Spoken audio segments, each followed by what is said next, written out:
কী রে, তুই এখানে বসে বসে কী ভাবছিস এত? তখন থেকে তো বসে রয়েছিস।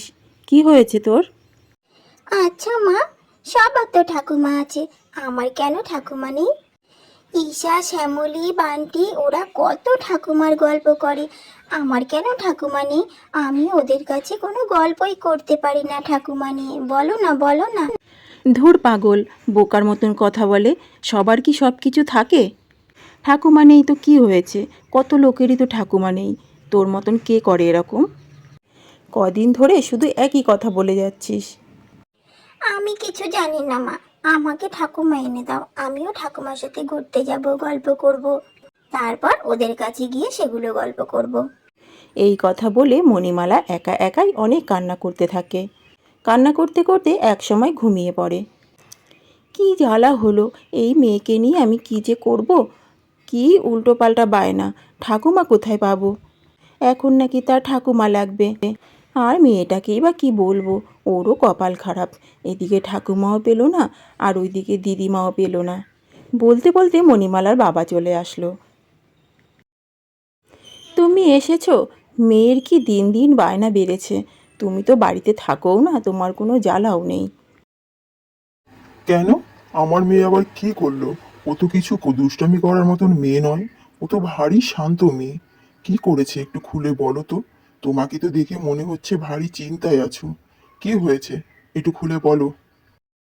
তখন মণিমালার মা মণিমালার বাবাকে সব ঘটনা খুলে বলতে লাগলো। আর বলো না, তোমার মেয়ের এখন ঠাকুমা লাগবে। ওর ঠাকুমা নেই কেন? হাজারটা প্রশ্ন। আর শুধু প্রশ্নই না, তার এখন ঠাকুমা লাগবেই লাগবে। এটা আবার একটা বায়না হলো বলো তো? তুমি এখন এসেছো, তুমি এখন ভেবে দেখো ওকে ঠাকুমা কোথা থেকে এনে দেবে। আমার কিন্তু একদম ভালো লাগছে না এসব। সংসারের হাজারটা কাজ, তার মধ্যে আবার এরকম উল্টোপাল্টা বায়না। আরে, এ তো ভারী মুশকিল হলো। আমি কোথায় পাবো? এ কি বাজারে কিনতে পাওয়া যায় নাকি যে আমি বাজার থেকে কিনে নিয়ে আসবো? এ তুমি কেমন কথা বলছো? আর ও হচ্ছে বাচ্চা মানুষ, তুমিও তো চিন্তা করো না। বায়না করতে করতে নিজে থেকেই একদিন থেমে যাবে। আজ সারাটা দিন আমার উপোস করেই কেটে গেল। একটা দানাও ভাত পড়েনি পেটে। গাছের আমগুলো তো বেশ পেকেছে দেখছি।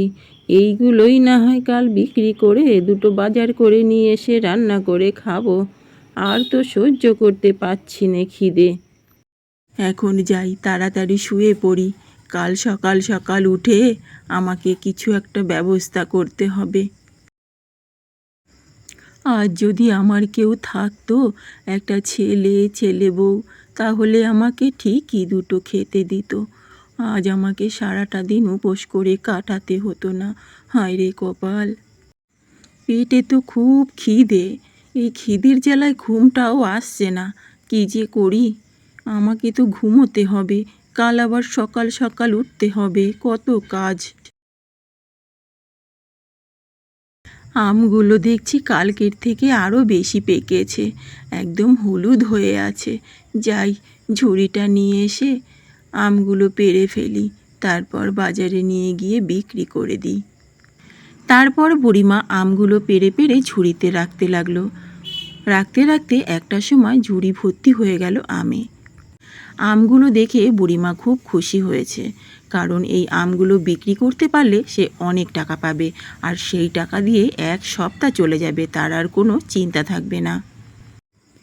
আমগুলো মাথায় করে নিয়ে গ্রামে গ্রামে বিক্রি করবে, সেই উদ্দেশ্যে বেরিয়ে পড়ল বুড়িমা। অনেক ঘোরাঘুরির পর বুড়িমা বড়ই ক্লান্ত হয়ে গেছে, সে আর মাথায় ঝুড়ি নিয়ে হাঁটতে পারছে না। অনেক তো ঘোরাঘুরি করেছি, একটা আমও তো বিক্রি করতে পারলাম না। একটু এই গাছতলার বসে একটু বিশ্রাম করে নিই, বড্ড ক্লান্ত লাগছে শরীরটা। গাছটার নিচে অনেক ছাওয়া আছে, একটু বসে থাকি। বুড়িমা গাছতলায় আমের ঝুড়ি নামিয়ে বসে থাকলো, আর বসে বসে ভাবতে লাগলো, যা গরম পড়েছে, গায়ের চামড়া যেন একেবারে পুড়ে যাচ্ছে। এই নদীর জলে একটু স্নান করে নি, শরীরটা একটু জুড়োবে। পেটের জ্বালা তো আর জুড়োলো না। বাহ, জলটা দেখি বেশ ঠান্ডাই আছে, কি সুন্দর শান্তি লাগছে চান করে। তাড়াতাড়ি দুটো ডুব দিয়ে উঠে পড়ি। এই কথা বলে বুড়িমা বারবার জলে ডুব দিচ্ছে আর উঠছে। বুড়িমার খুবই আরাম লাগছে ঠান্ডা জলে স্নান করে। স্নান করে আবার গাছতলায় বসে থাকলো। আর তখনই মণিমালা ঘুরতে ঘুরতে সেই বুড়িমার কাছে এসে হাজির হলো। মণিমালা বুড়িমাকে দেখে বলতে লাগলো, আরে, এই তো আমার ঠাম্মা। আমি খুঁজে পেয়েছি আমার ঠাকুমাকে। ঠাকুমা, ও ঠাকুমা, চলো বাড়িতে চলো, কবে থেকে তোমাকে খুঁজছি। বুড়িমা ভীষণ অবাক হয়ে গেল। তুমি কে গো? আমাকে ঠাকুমা ঠাকুমা করে ডাকছো? তোমার বাড়ি কোথায়? তুমি বোধহয় তোমার ঠাকুমাকে খুঁজে পাচ্ছ না। কেন খুঁজে পাবো না? তুমিই তো আমার ঠাকুমা। চলো বাড়ি চলো তাড়াতাড়ি। আরে আমি তোমার বাড়িতে যাব কেন? আর আমি তো তোমার ঠাকুমা নই।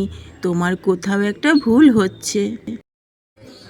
দাঁড়াও, আমি মাকে ডেকে নিয়ে আসি। তখন তো বাড়িতে যেতেই হবে তোমার। তখন তো আর না করতে পারবে না। তখন মণিমালা তাড়াতাড়ি করে বাড়ি চলে আসে আর এসে দেখতে পায় তার মা রান্না করছে। তখন মণিমালা বলতে থাকে, মা, ও মা, তাড়াতাড়ি চলো। আমি ঠাম্মাকে খুঁজে পেয়েছি। ঠাম্মা ওই গাছতলায় বসে আছে। তাড়াতাড়ি চলো আমার সঙ্গে। চলো না। আরে কি পাগল মেয়ে, এইভাবে কি ঠাকুমাকে খুঁজে পাওয়া যায়? কি বিরক্ত করিস যে তুই মণিমালা। জোর করে মণিমালা তার মাকে ওই গাছতলায় নিয়ে আসলো। এসে মণিমালার মা বলতে লাগলো, আচ্ছা খুড়িমা, আপনি একটু আমাদের বাড়িতে চলুন না। দেখুন না, আমার এই মেয়েটা খুব বায়না করছে, আপনাকে ভেবেছে ও ঠাকুমা। একটু চলুন না দয়া করে আমাদের বাড়িতে। হ্যাঁ গো, আমাকে তখন থেকে ঠাকুমা ঠাকুমা বলছে, আমি কিছুই তো বুঝতে পারছি না। তাহলে কি চলো আর কি। চলুন চলুন তাহলে, খুব আনন্দ হলো আপনার কথা শুনে। আমাদের বাড়িতে চলুন। আমার এই মেয়েটা শুধু ঠাকুমার পাগল, খালি ও ঠাকুমা নেই ঠাকুমা নেই, তাই আপনাকে দেখে এরকম বলছে। চলুন তাহলে। মণিমালার মা এবং তার ঠাকুমা বাড়ি চলে আসে। মা, ও মা, তুমি ঠাকুমাকে খেতে দাও। ঠাকুমার খেতে পেয়েছে না? হ্যাঁ মাসিমা, চলুন খেয়ে নেবেন। মনে হয় তো সকালবেলা বেরিয়েছেন, খিদে তো পেয়েছে, চলুন খেতে দিই। তারপর মণিমালার মা মণিমালার ঠাকুমাকে পেট ভরে খেতে দিল। এত খাবার মণিমালার ঠাকুমা কখনো চোখে দেখেনি। মা, ও মা, ঠাকুমা খেয়ে নিক। ততক্ষণে আমি আমার বান্ধবীদেরকে বলে আসি আমার ঠাকুমার কথা, যে আমারও ঠাকুমা আছে। আচ্ছা ঠিক আছে, তাড়াতাড়ি আসবে কিন্তু, দেরি করবি না। দেরি করলে কিন্তু তোর ঠাকুমা চলে যাবে। তারপর খাওয়া দাওয়ার শেষে মণিমালার মা তার ঠাকুমাকে সব কথা খুলে বলে। আরে এ আবার কি কথা বলছো? আজকালকার দিনে বুড়ো বুড়িদের তো এমনিতেই মানুষ পছন্দ করে না, তোমরা আবার যেচে বয়ে একটা অচেনা বুড়িকে বাড়িতে রাখতে চাইছো? এও আবার সম্ভব? হায় রে, এত সুখ কি আমার কপালে আছে? তাহলে বলুন, আপনি আর কোথাও যাবেন না, এখানেই থাকবেন? অন্তত আমার মেয়েটার মুখের দিকে তাকিয়ে থাকুন। মেয়েটা আমার বড্ড ঠাকুমা পাগল। আচ্ছা ঠিক আছে, আমি কোথাও যাচ্ছি না তাহলে। আমারও একটা এরকম পরিবারে থাকার বড্ড আশা ছিল বৌমা, আজ ভগবান সেটা পরিপূর্ণ করে দিল। খাওয়া দাওয়া করে রাতে সবাই ঘুমিয়ে পড়েছে। মণিমালার মা মণিমালার বাবাকে সব কথা বলতে লাগলো। জানো মণিমালা আজ কি করেছে? একটা ঠাকুমাকে খুঁজে নিয়েছে, তোমাকে আর বাজার থেকে কিনে এনে দিতে হবে না ওকে। ও ঠিক খুঁজে খুঁজে একটা ঠাকুমা বার করেছে। মানে ঠাকুমা আবার কোথা থেকে খুঁজে বার করলো? কি বলছো তুমি? আমাকে একটু খুলে বলো তো। এইভাবে বললে কোনো কথা বোঝা যায়? আমি কি বলছি তা তুমি কাল সকালেই দেখতে পাবে। তোমার মেয়ে কি কাণ্ডটাই না ঘটিয়েছে। তোমার নতুন মা নিয়ে এসেছে। এদিকে মণিমালা তার ঠাকুমাকে পেয়ে মোটেই ঠাকুমাকে হাতছাড়া করতে চাইছে না। ঠাকুমার সঙ্গে খাওয়া, এমনকি ঠাকুমার সঙ্গেই ঘুমিয়ে পড়েছে ছোট মণিমালা। সত্যি ঠাকুর যে এইভাবে আমার মনের ইচ্ছা পূরণ করবে তা আমি ভাবতেও পারি নাই।